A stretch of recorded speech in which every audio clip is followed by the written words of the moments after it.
ઘણા લોકો કહે છે કે એઆઈના કારણે હજુ એટલી બધી ફાયરિંગ નહીં થઈ જેટલું લોકો વિચારતા હતા, એટલે એઆઈ એમની જોબ રિપ્લેસ નહીં કરે. પણ અંડરનીથ શું થઈ રહ્યું છે ને એ થોડું સમજીએ. કમ્પ્યુટર પ્રોગ્રામર્સનું 75% કામ, કસ્ટમર સર્વિસનું 70% કામ અને ફાઇનાન્શિયલ એનાલિસ્ટનું 60% કામ એઆઈ અત્યારે કરી શકે છે. કરવાનું ચાલુ નથી કર્યું, કરી શકે છે, કારણ કે અડોપ્શન થતાં થોડી વાર લાગે.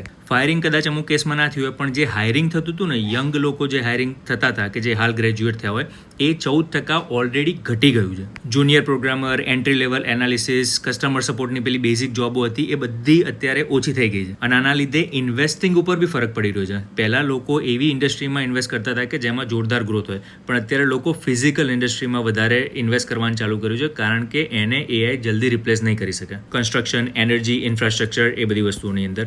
એટલે આ 3 વસ્તુઓ ડિટેલમાં વધારે સમજવી હોય તો વિડીયો નીચે કમેન્ટ કરજો. એક મેં લાંબો વિડીયો યુટ્યુબમાં બનાવ્યો છે, એ તમે જોઈ શકો છો. અને ગુડ લક. ચેન્જ આવી રહ્યો છે. એક જ વસ્તુ તમે કરી શકો છો આની અંદર, કે પોતાની જાતને અપગ્રેડ કરો. એના સિવાય બીજું કોઈ ઓપ્શન નથી.